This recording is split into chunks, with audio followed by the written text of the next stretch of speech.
2025 രാജ്യത്തെ മൂന്നാമത്തെ പരമോന്നത സിവിലിയൻ ബഹുമതിയായ പത്മഭൂഷൺ അവാർഡുകൾ പ്രഖ്യാപിച്ചപ്പോൾ വിന്നറായ 19 അംഗങ്ങളുടെ ലിസ്റ്റിൽ നടൻ അജിത് കുമാറിൻ്റെ പേര് കണ്ടപ്പോൾ പലരുടെയും നെറ്റിച്ചുളിഞ്ഞു. അതു കണ്ട ഓരോരുത്തരുടെയും മനസ്സിൽ അവർ സ്വയം ചോദിച്ചു, അജിത് കുമാർ പത്മഭൂഷൺ പോലത്തെ മഹനീയമായ ഇത്തരമൊരു അവാർഡ് സ്വീകരിക്കാൻ യോഗ്യനാണോ?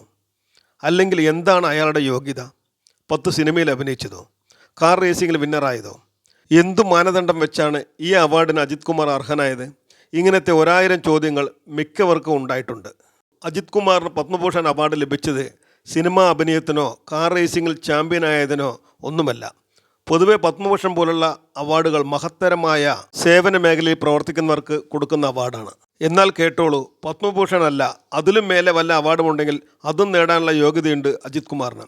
100% പത്മഭൂഷൺ നേടാനുള്ള അർഹത അജിത്തിന് ഉള്ളതുകൊണ്ട് തന്നെയാണ് അദ്ദേഹത്തിന് ആ അവാർഡ് ലഭിച്ചത്.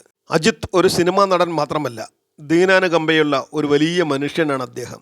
തൻ്റെ മാതാപിതാക്കളായ മോഹിനിയുടെയും പി സുബ്രഹ്മണ്യത്തിൻ്റെയും ബഹുമാനാർത്ഥം അദ്ദേഹം സ്ഥാപിച്ച ലാഭേച്ഛയില്ലാതെ പ്രവർത്തിക്കുന്ന ഒരു സംഘടനയാണ് മോഹിനി മണി ഫൗണ്ടേഷൻ.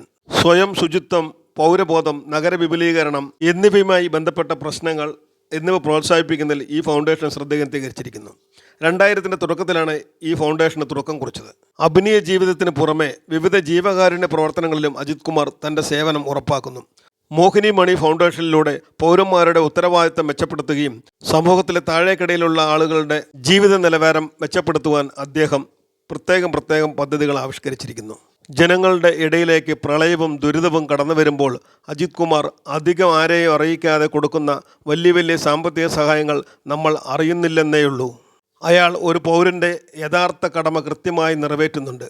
സ്ഥിരമായി അദ്ദേഹം ആരാധകരോട് പറയുന്ന ഒരു കാര്യമുണ്ട്, അജിത് വാഴുക, വിജയ് വാഴുക, നിങ്ങൾ എപ്പോഴാണ് വാഴപ്പോറത് എന്ന്. സ്വന്തം ഫാൻസ് അസോസിയേഷൻ പോലും പിരിച്ചുവിട്ട മഹത് വ്യക്തിയാണ് അജിത് കുമാർ. അദ്ദേഹത്തിൻ്റെ പ്രസിദ്ധമായ ഒരു ഡയലോഗോടെ GPS മീഡിയ ഈ വീഡിയോ അവസാനിപ്പിക്കുകയാണ്. നമ്മൾ നമ്മുടെ കൂടെയുള്ളവരെ സംരക്ഷിക്കുമ്പോൾ നമ്മളെ മുകളിലിരിക്കുന്നവൻ സംരക്ഷിക്കുന്നു. എത്ര അർത്ഥസമ്പുഷ്ടമായ വരികളാണവ. 25 വർഷമായി മോഹിനിമണിയിലൂടെ ജനസേവനം ചെയ്യുന്ന അജിത് കുമാർ സാറിനും കുടുംബത്തിനും സർവ്വ ഐശ്വര്യങ്ങളും ലഭിക്കട്ടെ എന്ന് GPS മീഡിയ ആത്മാർത്ഥമായും പ്രാർത്ഥിച്ചുകൊള്ളുന്നു.